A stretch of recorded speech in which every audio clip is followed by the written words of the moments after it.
Puerto Rico en lucha en un lugar no contenido, pero el potencial estaba, como las mismas autoridades españolas lo van a decir, el potencial era a nivel nacional. Así que a nivel popular el apoyo estaba. Donde hay problemas, donde hay debilidad es a nivel de sintonía organizativa y las circunstancias precipitadas en que eso se tiene que desarrollar. Pero antes la represión española obligó a gran parte de sus revolucionarios y separatistas a exiliarse y organizar sus esfuerzos desde Europa y las Américas. En Nueva York se crean varios, lo que se llamaban clubes, el Club Dos Antillas, el Club Borinquen, que son organizaciones de puertorriqueños trabajando hacia la independencia, que mantienen una relación clandestina, ¿verdad? Una especie de correo underground, diríamos hoy, con los simpatizantes de sus ideas en Puerto Rico. El Club Borinquen, con Sotero Figueroa, con Carlos Vélez Alvarado, con algunos excombatientes del Grito de Lares que están exiliados allá, como el general Juan de Mata Terreforte, que fue otro de los generales del Grito de Lares, y muchos otros. Y de hecho, los puertorriqueños son los que inician, y muchos de los cubanos aceptan,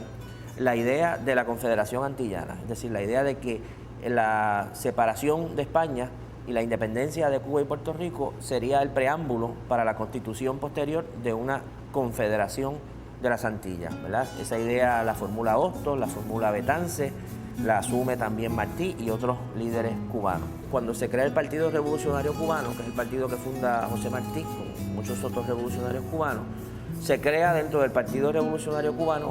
una sección de Puerto Rico. Originalmente se pensaba que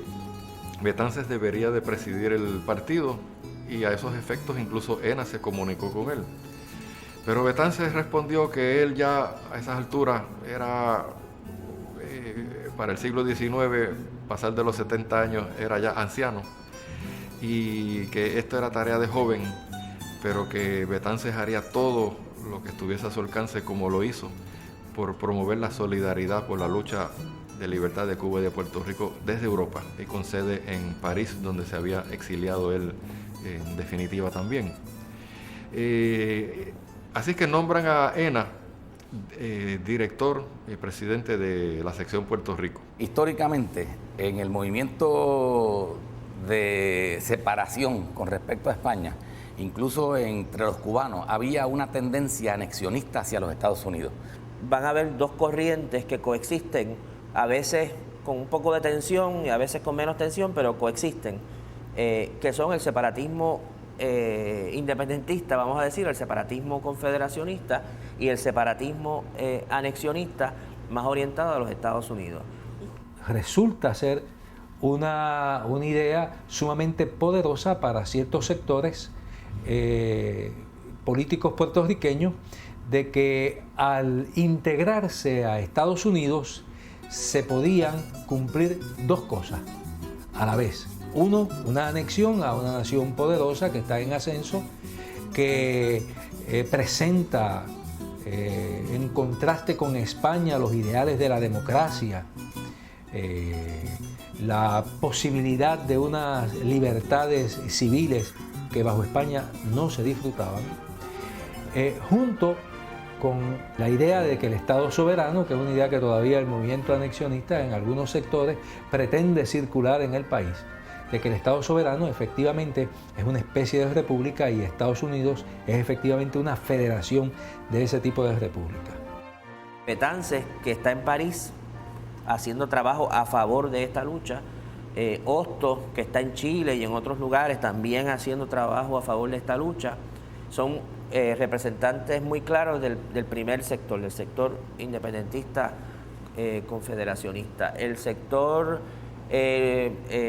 anexionista está representado por figuras como José Julio Ena, que era un médico puertorriqueño residente en Nueva York, Roberto Achetot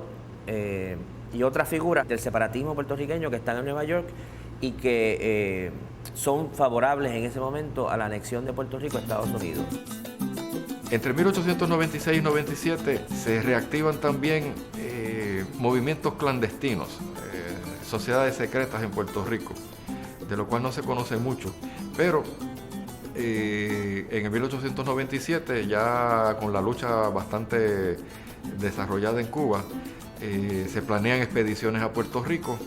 y entre algunos hay ya ánimo de levantarse en armas, y el 24 de marzo de 1897, en los pueblos de Yauco y Sabana Grande, encabezados por un hacendado, don Fidel Vélez, se levantan en armas para intentar tomar el pueblo de Yauco y proclamar la República de Puerto Rico.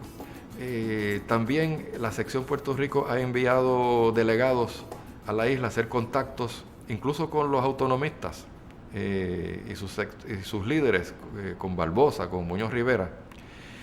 No logran recabar el apoyo de ellos porque para el Partido Autonomista su finalidad política será lograr alguna reforma grande todavía en conexión con España. Aunque el mismo Muñoz Rivera, y hay un texto en ese sentido,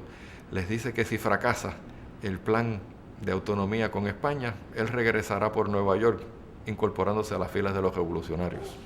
Eso consta en la historia también. Había un problema, y era que el movimiento autonomista en Puerto Rico era fundamentalmente republicano, mientras que los partidos que se turnaban el gobierno después del fracaso de la República en los 70, después de la caída de la República, era un partido liberal y un partido conservador, pero eran partidos monárquicos. Y entonces cuando va una comisión puertorriqueña ya a ver con quién puede negociar una reforma que le concediese a Puerto Rico la autonomía, el grupo llegó a un acuerdo con el Partido Liberal de Sagasta. Cuando viene a Puerto Rico a hacer el informe de la posibilidad de llegar a un acuerdo con ese partido sagastino, entonces que se divide el autonomismo y los autonomistas puros, los autonomistas ortodoxos que siguen a Barbosa, que es la minoría en la asamblea en que se discute aquí en San Juan el proceso, no aceptan el acuerdo con un partido monárquico español, y entonces enarbolan la bandera del autonomismo puro, del autonomismo ortodoxo, señalando con un cierto radicalismo republicano, acusando al sector mayoritario de Muñoz Rivera de ser monárquico. De todas maneras, la lucha en Cuba y el sentimiento de afirmación en Puerto Rico les deja ver claramente a los españoles que algo tienen que hacer. Así que posteriormente el gobierno, encabezado por la reina Isabel II, deciden conceder las cartas autonómicas en noviembre de 1897 para Puerto Rico. Y eso prepara el escenario para en los próximos meses permitir a los partidos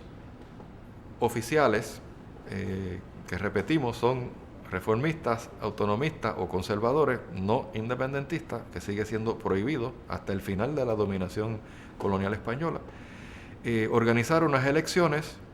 y constituir al año siguiente, en 1898, el gobierno autonómico de Puerto Rico. Eso es lo que va a suceder en marzo, cuando se llevan a cabo las elecciones.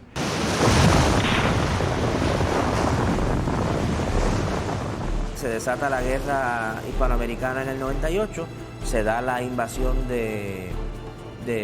Puerto Rico, se da la invasión de Cuba, se da la invasión de Filipinas, que quedan las tres ocupadas por los Estados Unidos. Y en ese momento pues se va un tanto a romper, ¿verdad? Hay un corte muy fuerte. El Partido Revolucionario Cubano deja de existir para todos los efectos prácticos, la sección de Puerto Rico deja de existir para todos los efectos prácticos, y de ahí en adelante, pues, ese sector separatista que en el 90, con todo y tensiones, había podido trabajar conjuntamente en contra de España, pues ahora se va a fragmentar y algunos van a insistir en una posición independentista ahora contra los Estados Unidos, mientras que otros van a entrar en el anexionismo puertorriqueño del siglo XX. Hay movimientos espontáneos, locales, de algunos resistiendo a la invasión, como por ejemplo la guerrilla de Juancho Bascarán en Mayagüez. Se producen también algunos levantamientos de los que había anticipado o pensado Betances en San Germán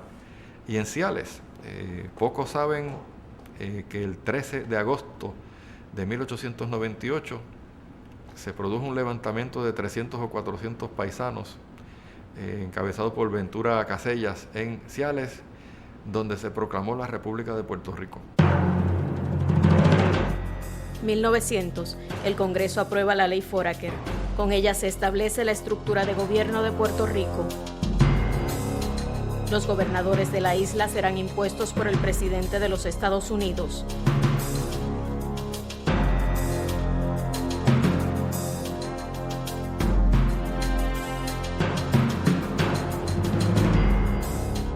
Ante un nuevo poder colonial, los puertorriqueños reestructuran su lucha por la independencia. El expediente del Archivo Histórico Militar tiene en su inventario incontables levantamientos de partidas sediciosas que estaban sucediendo en ese 98. Y Estados Unidos finalmente se impone sobre Puerto Rico a través del mollero militar, instaurando durante 2 años un gobierno militar. A eso se doblega el gobierno autonómico de Puerto Rico. En el sector que había estado más ligado a España, que fue el que representó el Partido Federal, liderado principalmente por Muñoz Rivera, y el sector liderado por Celso Barbosa, que era del Partido Republicano. Yo creo que la invasión le dio un rudo golpe a estos dos sectores y empezaron a percatarse que efectivamente Estados Unidos no tenía en Puerto Rico ninguna otra ambición que la de utilizarlo como una colonia. Una de los primeros procesos políticos que Eugenio María de Hostos y una comisión de autonomistas intentaron es la primera de las primeras comisiones de puertorriqueños a Washington, encabezada por Seno Gandía, Eugenio María de Hostos, Rafael del Valle. Fue ir a plantearle al presidente de Estados Unidos, esto lo hizo Hostos desde una organización que instrumentó en la inmediatez del 98, la Liga de Patriotas, le llamó, para recabar de Estados Unidos el reconocimiento de los derechos de Puerto Rico, de que llevara a efecto un plebiscito en la isla para que el pueblo puertorriqueño se expresara libre y democráticamente si quería continuar su futuro político vinculado de alguna manera a Estados Unidos o quedar libre e independiente. A pesar de que Hostos, y él lo dice muy claramente, sigue siendo independentista, quiere la independencia de Puerto Rico y quiere la Confederación de las Antillas, él dice, esta organización no va a ser independentista. Pero lo que no cabía allí era una posición colonialista, de aceptar la subordinación de Puerto Rico a los Estados Unidos. Y es curioso y es interesante que de ese debate y ese aprendizaje de luchar por la igualdad, cuando viene la ley Foraker, lo que hay es una decepción profunda entre muchos de estos estadistas en Puerto Rico. Y es curioso que posteriormente el primer partido de la independencia en el siglo XX lo van a fundar elementos, algunos de ellos destacados, que fueron parte de ese movimiento estadista al comenzar a raíz de la invasión, que se desencantaron porque no pensaron que Estados Unidos, una república que había luchado por su independencia con respecto a su metrópoli, que era Inglaterra, pudiese venir a Puerto Rico a imponerle un estatuto colonial que precisamente era lo que ellos habían repudiado históricamente. Quizá el ejemplo más dramático de eso es Matienzo Cintrón y otros que inicialmente adoptan una actitud favorable al gobierno norteamericano, incluso adoptan una actitud favorable a la americanización de Puerto Rico, así mismo lo dicen, pero cuando uno ve lo que ellos quieren decir con americanización, Matienzo dice, yo favorezco la americanización y por lo tanto favorezco la escuela pública y la separación de iglesia y Estado, y la libertad de prensa, y la libertad de expresión, y que se reconozcan los derechos de los trabajadores, etcétera, etcétera, que él asociaba con los Estados Unidos. Ante aquellos que le plantean que los Estados Unidos vienen a Puerto Rico para traernos la libertad, como decía la proclama de Miles, Hostos le hace una pregunta aparentemente inocente. Llegaron, sí, pero venían armados. Y ya el hecho de que llegue un ejército que venga armado implica que si usted no lucha por las libertades, si usted no desarrolla una opinión pública y la organiza coherentemente, ese ejército lo que va a imponer en Puerto Rico es una situación de coloniaje. Claro, cuando el gobierno de Estados Unidos establece en Puerto Rico un nuevo régimen colonial, ponen la ley Foraker, establecen un gobernador nombrado por el presidente, un consejo ejecutivo nombrado por el presidente, niegan toda una serie de derechos que ellos estaban exigiendo, los autonomistas y separatistas puertorriqueños, pues ahí una figura como Matienzo va a empezar a decir, un momento, ¿qué está pasando? ¿Por qué la república que yo tanto admiraba se está comportando en Puerto Rico como un poder colonial? Así que lo que viene a hacer esto es iniciar un proceso educativo que cuando uno lo observa y se lee un texto tan importante como Madre Isla, lo que uno encuentra es que Hostos está discutiendo ahí aspectos muy concretos de la Constitución de los Estados Unidos y de los derechos que esa Constitución le garantiza a los ciudadanos, y que sus planteamientos están también en relación con debates que se están dando en el mismo Congreso de los Estados Unidos en torno a las posiciones imperialistas y antiimperialistas de ese mismo país. O sea que es una posición suya que hay que enlazarla en un ambiente de transición donde todavía las fuerzas no están totalmente decididas, y está educando al país para la libertad. Y ahí es que entonces viene el planteamiento del plebiscito, el planteamiento de que sean los puertorriqueños que decidan cuál va a ser la manera en que se va a organizar el gobierno de la isla, porque si no se organiza una opinión pública, entonces lo que se va a imponer es una situación de subordinación. El gobierno de Estados Unidos nunca instrumentó ese plebiscito, ni lo ha hecho hasta el sol de hoy. Esa es la realidad política. El resto de la lucha es la del siglo XX, muy intensa, donde se va a reactivar el independentismo,